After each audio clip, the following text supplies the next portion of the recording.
성경을 펴놓으시면 좋겠습니다. 화면에 나와 있긴 하지만 성경을 찾는 연습 여러분 많이 하셨으면 좋겠습니다. 요한복음 8장 31절 32절 같이 있습니다. 시작. 그러므로 예수께서 자기를 믿은 유대인들에게 이르시되 너희가 내 말에 거하면 참으로 내 제자가 되고 진리를 알지니 진리가 너희를 자유롭게 하리라. 아멘. 우리 아까 기도하시는 최선영 집사님이 기도하신 것처럼 우리나라가 어저께는 광복이 된 지 70주년이 되는 날이었습니다. 생각해보면 굉장히 뜻깊고 의미 있는 날이었습니다. 우리나라는 1910년 8월 28일에 일본의 나라를 빼앗겼습니다. 우리나라는 나라를 잃고 자그마치 36년 동안이나 모진 고생을 했습니다. 여러분 알고 계시겠지만 젊은 총각들은 붙잡혀 가서 전쟁의 총알바지가 되어야 했고 또 젊은 아가씨들은 붙잡혀 가서 일본군의 놀이개인 정신대가 되어야만 했습니다.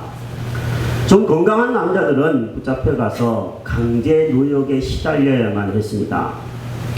언어도 이름도 마음대로 사용할 수가 없었습니다. 우리 교회에 무슨 자자 이름을 가지고 있는 분들이 있는데 다 일제시대의 그 전유물이라고 보셔도 무방합니다. 원자, 화자, 순자, 자자가 다 그놈들이 만들어 놓은 티물들입니다. 그런데 하나님의 은혜로 우리나라는 36년 만인 1945년 8월 15일 날 독립을 이룰 수 있었습니다. 우리나라가 독립을 이루기까지 참 많은 노력을 기울였을 것입니다. 암살이라고 하는 영화도 나와 있던데 암살 활동을 펼치기도 하면서 일본군의 수뇌부를 공격하기도 했습니다. 광복군들이 활동을 하면서 만주벌판을 누비기도 했습니다. 임시정부를 상해에 세워서 임시정부 활동을 하는 등 많은 노력을 기울였지만 사실 우리나라의 힘으로만은 광복을 이루기는 매우 어려웠습니다. 그런데 정말 하나님의 놀라운 은혜로 우리는 광복을 70년 전에 허락을 받았습니다. 어제는 이 광복 70주년이 되면서 대대적인 행사가 펼쳐졌더라고요. 220만 명의 광복절 사명이 있었습니다. 혹시 이 중에 광복절 사명 받으신 분 있습니까? 행복하시겠습니다. 광화문 광장에서는 다채로운 행사가 펼쳐졌다고 뉴스에 보도되더라고요. 불꽃축제도 성황리에 개최를 했다고 얘기를 하더라고요. 혹시 구경 갔다 온 분 있으세요? 없으시군요. 여기는 서울시민이 아니라 고향시민만 계시나 봅니다. 무엇보다 광복 70주년을 맞이하여서 우리에게 큰 기쁨을 준 것은 8월 14일 임시 공휴일이 되면서 하루를 놀았다라는 겁니다. 잘 노셨죠? 쉬셨죠? 8월 14일 날 교회에 와서 이렇게 앉아있는데 정말 고향동이 조용하더라고요. 야, 노는 날은 노는 날인가 보다. 안 그래도 별로 시끄럽지 않은 동네인데 더 조용하구나 이런 느낌을 받았던 한 날이었습니다. 아무튼 우리에게 이렇게 광복과 자유를 주신 하나님은 그 하나님의 은혜를 우리가 기억하고 그분에게 오늘 감사할 수 있는 주일이 될 수 있기를 축복합니다. 저는 오늘 여러분과 함께 광복 70주를 맞이하는 이 주일에 해방과 또 독립 혹은 자유라고 하는 이 의미의 단어를 함께 한 번 더 살펴보면서 참 자유를 찾아서 라고 하는 제목으로 말씀을 함께 나누려고 합니다. 제가 이 설교의 제목을 참 자유를 찾아서 라고 하는 제목으로 잡았습니다. 책 이름입니다. 제가 대학생 시절에 젊은 시절에 읽었던 아주 조그만한 책자가 이 제목이었습니다. 그 책자를 오래간만에 다시 한번 펼쳐 제가 보았습니다. 그러니까 그 안에 내용이 참 마음에 많이 남기도 하고, 또 이 독립 70주년이 된 이 절기에 우리가 함께 이 자유에 대해서 다시 한번 생각해 보면 좋겠다 싶어서 본문의 말씀을 뽑고 여러분과 함께 하나님이 주시는 말씀을 생각해 보려고 합니다. 자유에는 여러 종류가 있습니다. 2차 세계대전이 한창이던 1941년 1월 6일 미국의 당시 대통령이었던 프랭클린 루즈벨트 대통령은 인류에게 꼭 필요한 자유를 선언한 적이 있습니다. 그 선언은 4가지 자유였습니다. 첫째는 표현의 자유를 그는 얘기했습니다. 마음껏 말하고 글 쓸 수 있는 자유를 말하는 것이죠. 둘째는 종교의 자유를 이야기합니다. 내가 자유롭게 신앙을 선택할 수 있는 자유입니다. 그리고 셋째로는 궁핍과 가난으로부터의 자유입니다.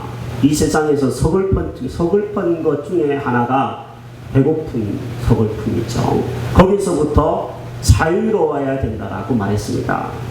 또 4번째로는 공포로부터 자유를 이야기했습니다. 아마 전쟁의 공포에서부터 자유로워야 된다라는 생각으로 이 이야기를 했던 것으로 보입니다.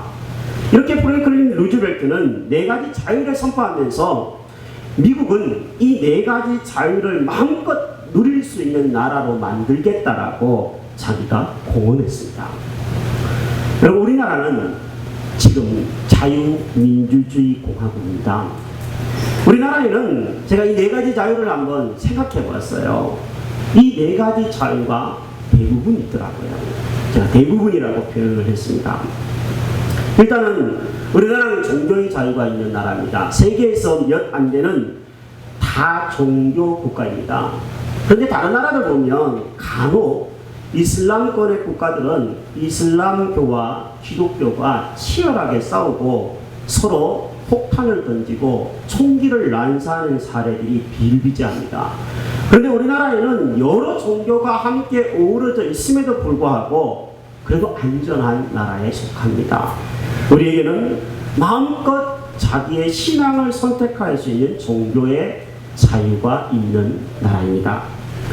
또 이제는 우리나라가 상당히 가난에서부터 자유로워졌습니다. 적어도 먹고 사는 부분에 대해서는 문제가 없는 나라가 된 줄로 압니다. 참 감사한 일이 아닐 수 없습니다. 아직 전쟁의 공포로부터 완전히 자유로운 국가가 되지는 못했습니다. 북한에서 시계 도발을 하고 또 총기를 난사한다 그러고 핵폭탄을 터뜨린다고 하고 이런 위협을 받는 국가이기는 하지만 그래도 우리나라가 많이 국방력을 향상시켜서 자주 국방을 향해 나아가고 있는 국가가 된 것은 참 감사한 일이 아닐 수 없습니다. 또 우리나라는 민주화 시대를 거치면서 언론에 탄압이 있었지만 이제 자유롭게 말하고 자유롭게 글을 쓸 수 있는 언론의 표현의 자유가 있는 국가가 되었습니다. 이 정도 되면 세계 속의 대한민국이다 이렇게 말을 할 수 있을 정도 아닐까 싶습니다. 여러분 참 좋은 나라에서 살고 있다라고 생각하셨으면 좋겠어요. 여러분이 평소에 나라를 생각하면서 이 나라가 왜 내게 해준 게 뭐냐, 이 나라가 왜 이 모양이냐 이렇게 말하기 전에 이 나라가 지금 우리에게 주고 있는 이 자유에 대해서 많이 좀 생각하면서 감사와 또 하나님께 찬양을 돌릴 수 있었으면 좋겠다 이런 생각들을 해보게 되었습니다. 그런데 참으로 우리나라처럼 이렇게 살기 좋은 나라, 자유가 주어진 나라들도 세상에는 많이 있고 또 아직 자유가 주어지지 않는 북한과 같은 나라도 있지만 참 자유라고 하는 것을 우리는 이 시간에 생각해 볼 필요가 있습니다. 우리나라든 미국이든 온 인류가 이 외부적인 자유, 제가 아까 말씀드렸던 프랭클린 루즈벨트의 4가지 자유인 정치의 자유나 종교의 자유나 언론의 자유나 아니면 다른 외부적인 이 자유들을 다 누린다고 할지라도 우리 인간이 자유롭지 못한 부분이 있습니다. 그것은 죄와 사망으로부터 자유롭지 못하다는 것입니다.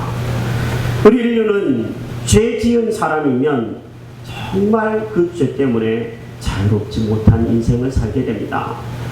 가끔 여러분 매스컴을 보면 죄를 지은 뒤 수십 년이 지나서 자기 스스로 경찰서에 와서 자수를 하는 사람들도 있습니다. 또 사죄의 편지를 쓰면서 몇십 년 전에 제가 돈을 이렇게 훔쳤다라고 미안하다고 하면서 편지와 돈을 동봉해서 보내는 경우들도 있습니다. 그분들이 왜 그렇게 한다고 여러분 생각하십니까? 이 죄를 짓고 나면 죄가 자꾸 우리의 마음을 괴롭히기 때문에 그렇습니다. 죄라고 하는 것은 끊임없이 죄인을 쫓아오는 성질이 있습니다.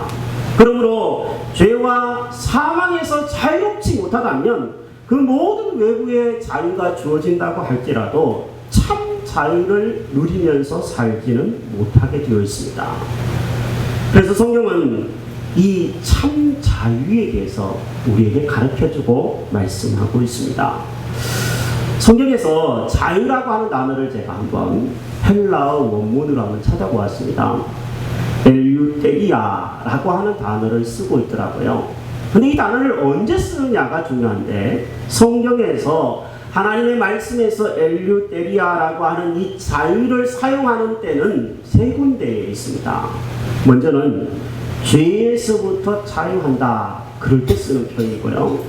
두 번째는 율법에서부터 자유한다라는 표현을 쓰고요.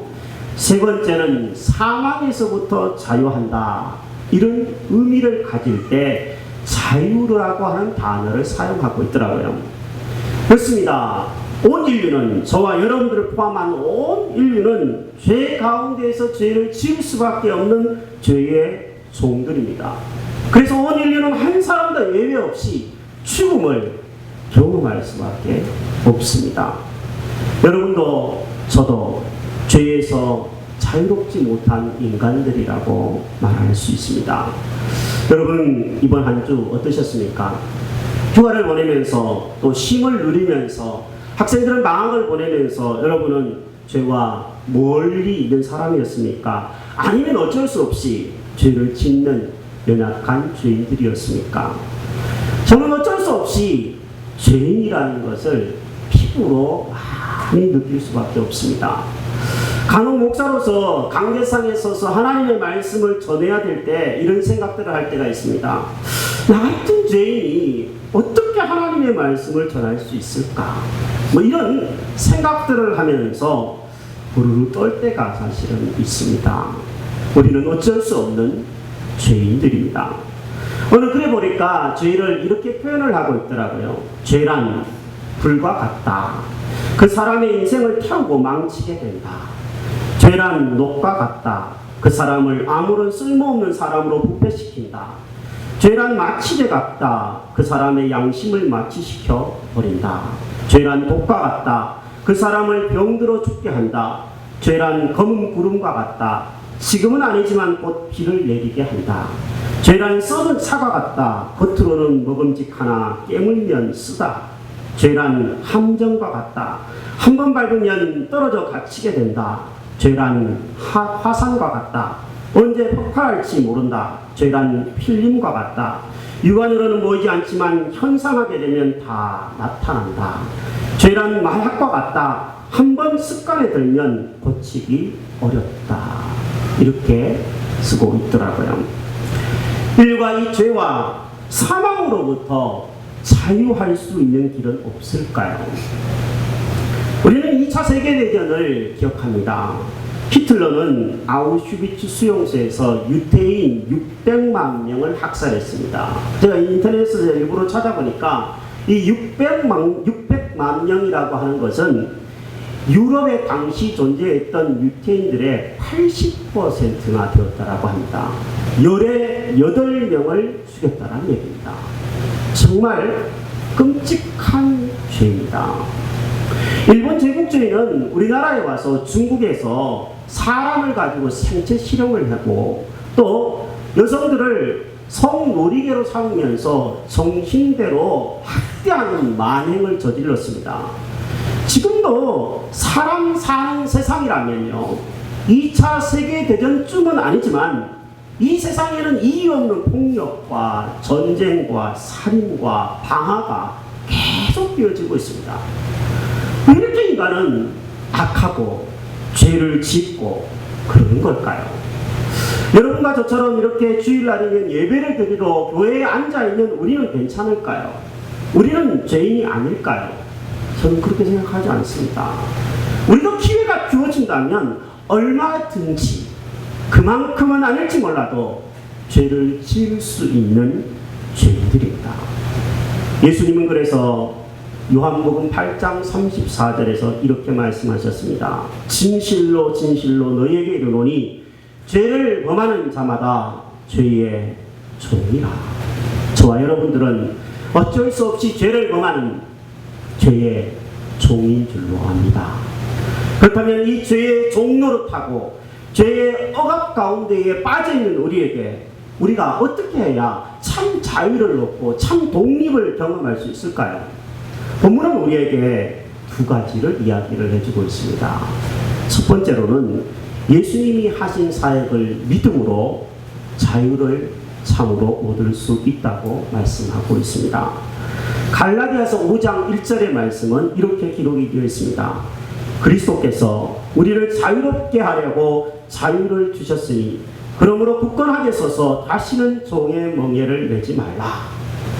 누가 우리에게 참 자유를 주신다고요?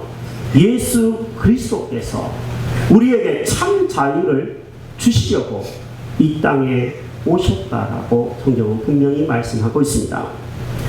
제가 언젠가 한번 말씀드린 적이 있는데 서커스단에서 아기 코끼리를 훈련시킬 때는 이렇게 훈련을 시킨다고 합니다.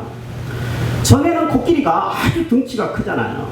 그래서 코끼리를 단단한 쇠줄에 묶고 말뚝에 박아 놓는다고 합니다. 그러면 아기 코끼리가 처음에 자기가 몸부림을 막 치다가 쇠줄을 끊으려고 많이 노력을 합니다. 그런데 너무나 단단하고 또 큰 말뚝과 쇠사슬에 묶여 있기 때문에 꼼짝을 할 수가 없습니다.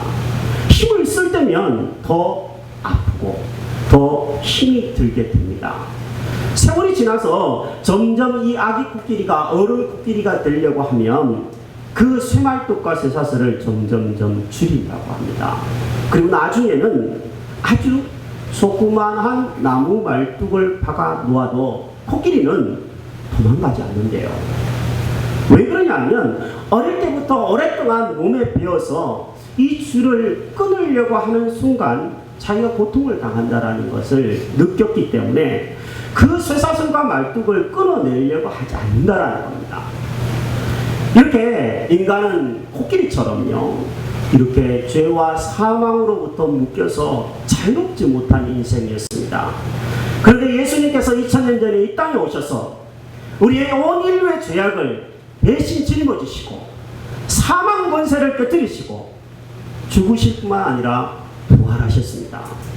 그분을 믿는 사람은 오늘 그 죄와 사망의 올무에서 쇠사슬에서 말뚝에서 자유로운 인생을 살게 된다라고 주님은 말씀하고 계십니다. 여러분, 오늘 이 자리에 우리가 내가 죄인이야, 내가 지난 여름에도 죄를 지었어, 내가 지난 한 주간도 죄에서 자유롭지 못했어 이렇게 생각하시는 분들이 여러분들이시기를 바랍니다. 우리가 그렇게 죄인됨을 한탄하고만 있을 것이 아니라 그 십자가의 주님 앞에 주님, 제가 이런 부분을 잘못했습니다. 주님, 제가 이런 부분을 주님의 말씀에 어긋나게 살았습니다. 용서해 주십시오. 이렇게 자복하고 기도하기만 한다면 주님은 그 보혈의 피로 저와 여러분들을 깨끗게 하시고 그 죄에서 우리의 양심이 자유롭게 할 수 있으신 분이십니다. 주님 앞에 우리의 죄와 모습들을 회개하고 자복함으로 참 자유와 평안을 얻는 저와 여러분들이 될 수 있기를 바랍니다. 두 번째로는 어떻게 자유할 수 있느냐 하면 주님의 말씀 안에 거함으로 자유할 수 있습니다. 제가 조금 전에 자유할 수 있는 길이 예수 그리스도의 사역을 믿음으로 자유할 수 있다고 했다면 이제는 주님의 말씀 안에 거하는 것으로 자유할 수 있다고 주님이 말씀하고 있습니다. 오늘 본문의 말씀을 다시 한번 뜻을 생각하며 읽어보겠습니다. 같이 한번 읽습니다. 시작. 그러므로 예수께서 자기를 믿은 유대인들에게 이르시되 진리를 알지니 진리가 너희를 자유롭게 하리라. 여기 예수님이 진리가 너희를 자유롭게 할 것이다. 너희가 참 자유하기를 원한다면 내 말에 거하면이라고 말씀하고 있습니다. 거한다라고 하는 말이 중요한 말입니다. 주님 안에 거한다. 주의 말씀 안에 거한다라고 하는 말은요, 원래 뜻이 이런 뜻이 있습니다. 떠나지 않는다, 이런 뜻입니다. 그리고 교제를 나눈다, 그 말에 순종하고 따른다, 이런 뜻이 있습니다. 많은 사람들이 교회를 다니고 신앙생활을 시작하지만 교회 안에 와보니까 별 다른 게 없다. 오히려 교회를 다니니까 더 구속받는 것 같다. 더 속박을 받는다. 뭐 하지 말라 그러고, 어디 가지 말라 그러고, 뭐 먹지 말라 그러고, 뭐 피우지 말라 그러고, 주일날 예배 와야 된다 그러고, 왜 이렇게 속박하느냐? 난 마음껏 살고 싶다. 나 자유롭고 싶다. I am free man. 네, 난 자유인이다. 나에게 자유를 달라. 자유가 아니면 죽음을 달라. 그러면서 교회 바깥을 떠나가지고 세상으로 나가버리는 사람들이 있습니다. 얼마나 있다가 떠나버리는 사람이 많은지 몰라요. 그분들 이야기를 아마 종합해보면 딱 한마디일 것 같아요. 나를 좀 자유롭게 내버려둬. 그럴 것 같습니다.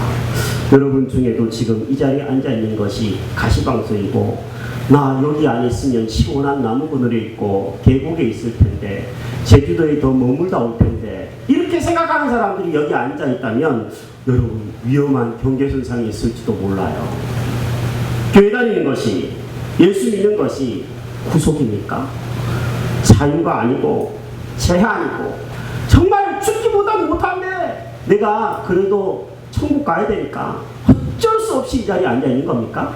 솔직히 한번 여러분 대답해 보시기 바랍니다. 그런가요? 아니에요? 아니에요? 네. 아니면 다행이네요, 진짜. 많은 사람들이 전도를 하다가 보면 이렇게 반응합니다. 교회를 다니는 것은요, 술도 먹지 말라 그러고, 담배도 피지 말라 그러고, 뭐도 하지 말라 그러고, 그래서 나는 교회를 가지 못하겠어요. 내가 술 끊으면 갈게요. 담배 끊으면 내가 교회에 출석할게요. 난 좀 자유롭고 싶습니다. 지금은 아니에요. 이렇게 말하는 사람들이 정말 많습니다. 교회 안에 들어와 있어도 참 예수 그리스도의 이 믿음과 말씀 안에 거하지 못하면 여러분도 그렇게 생각할 수도 있어요. 내가 뭐 하려고 여기 앉아 있는가? 내가 왜 이러고 있는가? 스스로 자문하면서 기회만 되면 교회 바깥으로 뛰쳐나가려고 생각할 수도 있습니다. 여러분, 말씀 안에 거하지 못하면 그렇게 되는 겁니다. 여러분, 세상에 나간다고 해서 참 자유로울까요? 자, 오늘 주일입니다. 세상에 나가서 즐기고 놀고 막 이렇게 재밌게 지내면 그것이 참 자유로울까요? 제가 말씀을 준비하다가 이런 글을 본 적이 있어요. 옛날에 어린 시절에 연을 날렸습니다. 우리는 들판에 나가서 산 위에 가서 동네 야산에 올라가서 연을 날렸습니다. 어느 날 연이 생각했습니다. 나는 마음껏 더 높이 하늘을 날고 싶어. 나는 마음껏 바람을 타고 더 높이 하늘로 올라가는 연이 되고 싶어. 그런데 이놈의 줄이 나를 올가매고 있네 생각했습니다. 그리고 있는 힘껏 잡아당겨서 그 자기를 올가매고 있는 것 같은 연줄을 끊어버렸습니다. 어떻게 됐을까요? 연이 처음에는 훨훨 바람을 타고 더 높이 더 멀리 날아갔습니다. 그런데 조금 있다가 연은 그만 땅바닥에 곤두박질 치고 맙니다. 여러분, 이 연줄을 끊어내는 인생이 바로 자유로운 인생이 아니라 연줄과 이어지는 인생이 바로 자유로운 인생입니다. 예를 들면 기차를 한번 생각해 보십시오. 기차는 언제 자유롭습니까? 기차는 내일 위를 달릴 때에만 자유롭습니다. 그래야 기차에 탄 승객들도 안전하고 목적지에 도달할 수 있습니다. 물고기는 언제 자유롭습니까? 물속에 있을 때에만 자유롭습니다. 가물고 물이 없고 나는 물이 더 이상 답답해서 싫어 라고 생각하면서 물 바깥으로 뛰어나오는 금붕어가 있다면 말라서 죽어버릴 것입니다. 결혼이라는 것도 그렇습니다. 남녀가 만나서 가정을 꾸리고 남편과 아내가 됩니다. 어떻게 보면 세상의 사람들이 보기에는 그 뭐하는 짓인가, 한 남자와 한 여자로 어떻게 만족하는가 이렇게 질타할지도 몰라요. 하지만 결혼이 참 자유로울 수 있는 것은 한 남편과 한 아내에게 충실할 때에만 자유롭습니다. 만약이지만요, 만약에 결혼한 남녀가 나는 A를 만들 거야, 한 남편과 한 아내로 만족하기보다는 자유롭게 A를 사귀면서 살 거야, 그렇게 생각한다면 그 결혼은 반드시 깨질 수밖에 없을 것입니다. 우리의 사회의 법칙들도 생각해보면 이렇게 제한이 있는 자유라는 것을 알게 될 것입니다. 남자분들은 스포츠를 굉장히 좋아할 것입니다. 축구나 야구를 한번 생각해 본다면요, 그 어떤 스포츠 종목이든 상관없이 그 스포츠에는 규칙이라는 것이 있습니다. 야구장에서 축구장에서 마음껏 운동을 즐기기 위해서는 그 규칙 안에 머물러야지만 자유롭습니다. 그 규칙을 벗어나면 그것은 자유가 더 이상 아닙니다. 일본이 나온 세계적인 신학자요 목사님이었던 우찌무라 간조 씨는 그래서 이렇게 얘기했습니다. 따라해 보겠습니다. 그리스도 없는 곳에는 참 자유가 없다. 그렇습니다.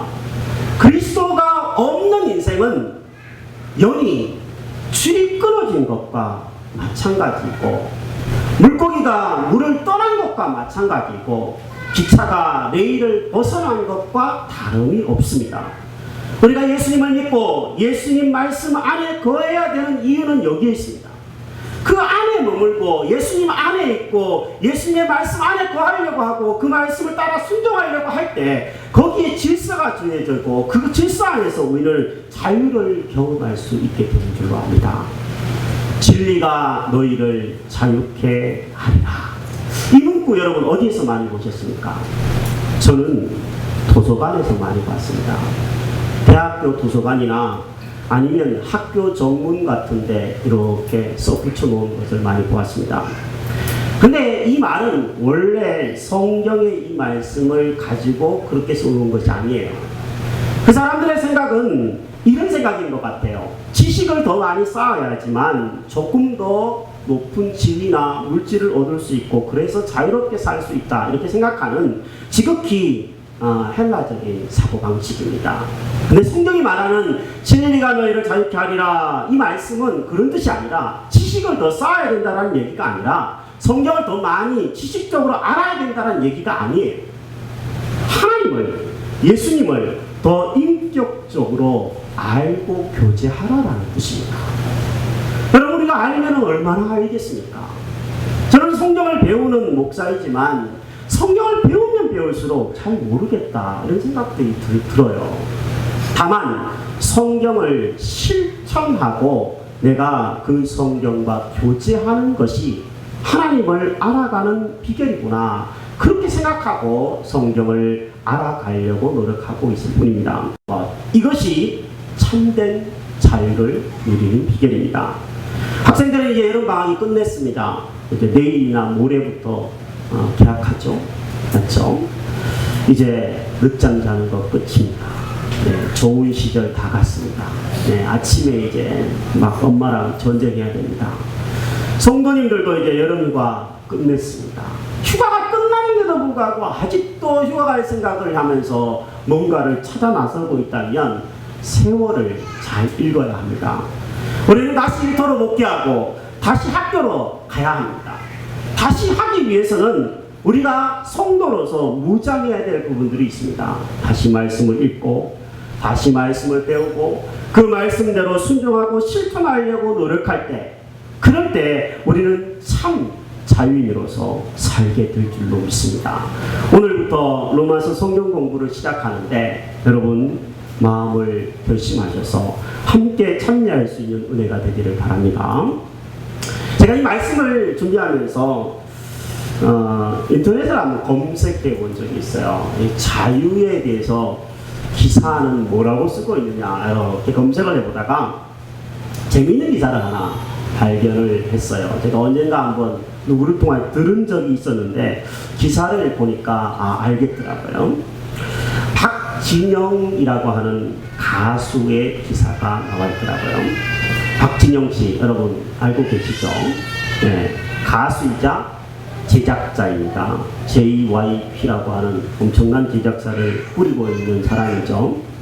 박진영 씨가 한 번은 텔레비전 프로그램인 힐링 캠프에 나와서 자신의 생각하는 자유에 대해서 말한 적이 있다. 이렇게 기사가 나와 있더라고요. 이 박진영 씨는 젊은 시절 20대 대학생 시절에 이렇게 생각을 했대요. 내가 앞으로 돈을 20억 정도만 모은다면 내 인생을 내가 하고 싶은 대로 마음대로 살 수 있지 않을까? 이렇게 생각을 했다고 합니다. 그는 가수로서 데뷔해서 데뷔 3년 만에 20억을 벌었대요. 정말 놀라운 사람입니다. 2억도 아니고 20억을 3년 만에 벌었어요. 근데 이제 돈을 한 20억 정도 벌고 나니까 돈만 있어서는 자유로운 인생을 살 수 없다는 것을 그때서 깨달았다는 겁니다. 그러고 나서 이 사람이 생각하기를 어떻게 자유한 인생을 살 수 있을까? 내 일에 대해서 최고가 되어가야 되겠다 생각을 했다고 합니다. 그래서 가수에서 그는 제작자로 변신을 하면서 아이돌 가수들을 길러냅니다. 그 유명한 G.O.D가 이 JYP 박진영 씨에 의해서 탄생된 가수입니다.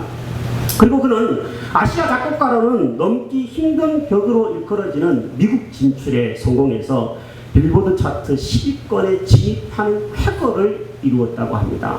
그렇게 결심한 지 11개월 만에 이루었대요. 정말 대단한 사람입니다. 이 사람은. 그 후로 박진영 씨는 또 생각했대요. 높은 자기의 일에 최고가 되어서 봤더니 그것도 자유롭지 못한 인생으로 느껴졌다는 겁니다. 그래서 그는 이제 돈을 벌어서 자선을 하는 일, 다른 사람들에게 나누어주고 베푸는 일들을 위해서 내 생애를 쓰면 자유롭지 않을까? 이렇게 생각하면서 많이 나누고 베푸는 자선에 힘썼다고 합니다.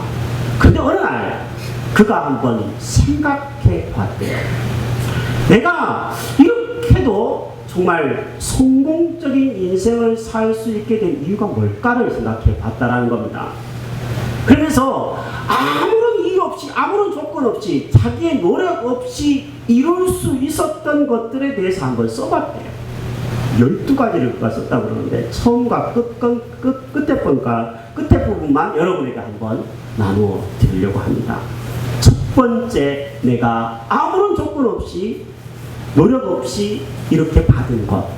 첫 번째가 뭐냐면 태어난 것. 그리고 마지막이 뭐냐면 각종 질병과 사고에서 아직 안 죽고 사는 것. 이렇게 썼어요. 그리고 그는 아침마다 창문을 열고 하늘을 향하여 이렇게 외친다고 합니다. 감사합니다. 외친다고 해요. 박진영 씨는 제가 알기로 그렇지 않습니다. 그런데도 그가 이렇게 자유한 인생을 살기 위해서 부단히 노력했고 부단히 생각하고 처음에는 돈을 쫓아서 그 다음에는 명예를 쫓아서 그 다음에는 자선을 쫓아서 살려고 노력하다가 보니까 결국에는 마지막에 만나고 마지막에 생각하는 것이 뭐냐면 참 자유를 주신 그분, 누군가가 인간에게, 나에게, 별 노력하지 않았는 나에게 운 좋게, 지독히 운 좋게 이렇게 자유를 준 누군가가 있다라는 생각을 그가 했다는 겁니다.